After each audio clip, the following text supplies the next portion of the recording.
Hello to you, I'm Michelle Eve, and welcome to episode 6 of the Mystical Times blog podcast. In this episode, we hear more of the ghostly tales of Tewkesbury. With a rich history and historic buildings, Tewkesbury seems ripe for ghostly experiences, and our first stop is at the old police station in Barton Street.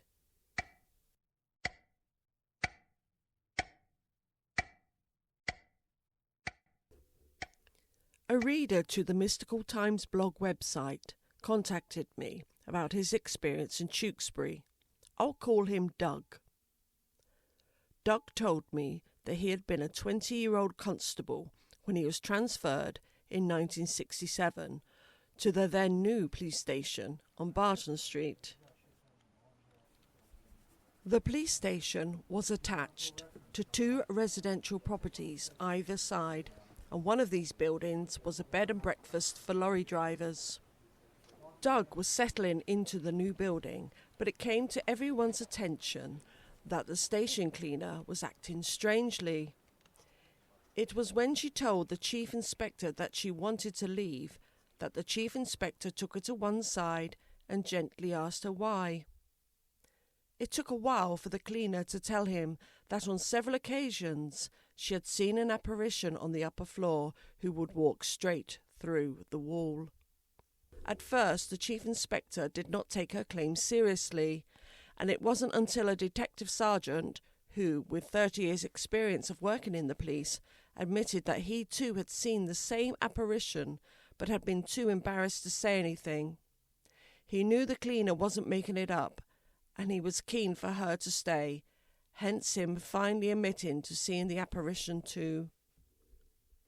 It appears the police in this station took the situation seriously, and they funded a person from the Extra Sensory Perception Society, or the ESP Society for short, to come to the station to see if anything could be done about this apparition. The woman from the ESP Society walked around the property and then asked if there had been any human bones that had been recently brought into the station, and there had. Several weeks before, there had been roadworks going on by Tewkesbury Abbey, and when digging in the road, the workmen came across human bones, which were then taken to the station so that they could undergo tests to see if these were historical bones rather than recent ones. The bones were stored in a downstairs property cupboard in the police station. The woman from the ESP Society said the bones were historical and that they were from a soldier who had fought in the Battle of Tewkesbury and had been running to the abbey to gain sanctuary, but was killed before he reached there.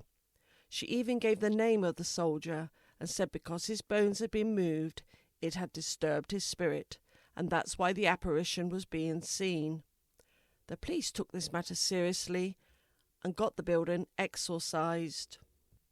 Doug said he remained working at the police station and later on became a sergeant, and there were no further sightings of any apparitions.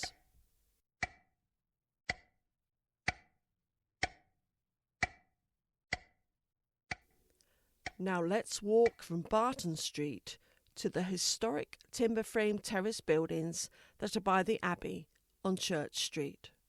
One of these buildings is a museum, and it's here where another reader to my website told me of their ghostly experience. Janet wrote to me to tell me what happened when she and her husband John visited Tewkesbury. Janet said that the moment she entered the museum, she felt an icy chill down her spine. The museum has very steep staircases, and her husband ushered her to go up the staircase to the next floor.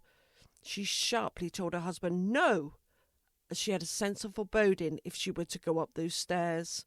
So Janet made her way through the back rooms and into the garden.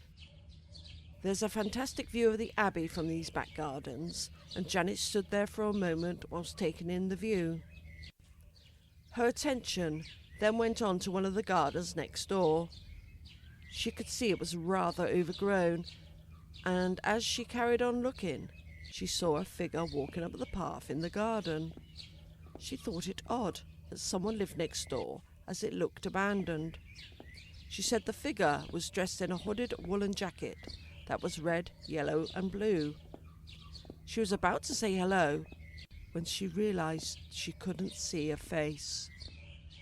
She called out for her husband, and as she did so, the figure just went through the unopened back door.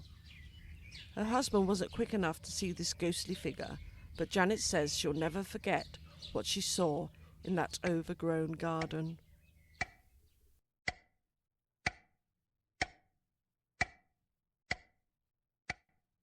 For our last visit to a building in Tewkesbury, we only have to walk further up Church Street to visit where once the British Legion Club had its premises. It was during the 1960s when the steward and stewardess of the club, a Mr. and Mrs. Steer, told a local newspaper that the premises had a ghost and that they nicknamed it the Man in Grey, due to him being totally grey in appearance and with no discernible features, just the shape of a man. The couple said that they would see this figure moving about and hear his footsteps, and this could happen at any time of day or night. They were unafraid of the spectre and even thought of him as their ghostly friend. It had spooked Mr. Steer on only one occasion, and that's when he was going down the cellar steps that the grey ghost actually brushed past him. They also said that this ghost didn't like Christmas decorations, as Mr. Steer had purchased a Victorian birdcage lantern and decorated it in a festive way and hung it up in front of one of the windows.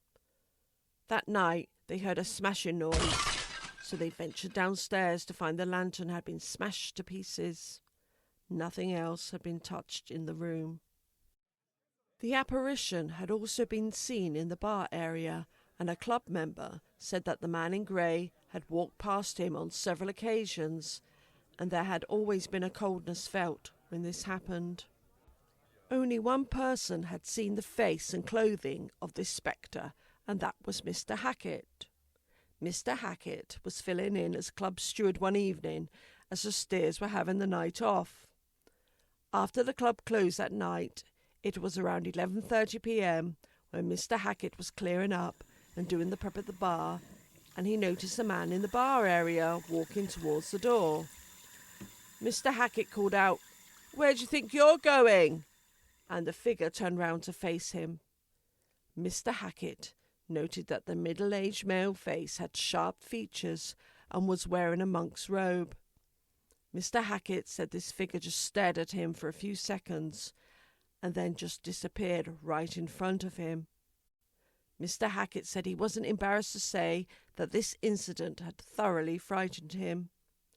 He then went to find his wife, who was in another part of the building, and she remarked that he looked as though he had seen a ghost, to which he replied that he had.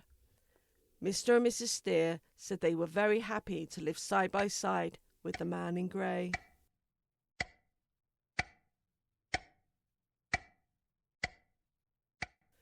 That's all for this episode, and I do hope you've enjoyed listening to the ghostly tales from Tewkesbury.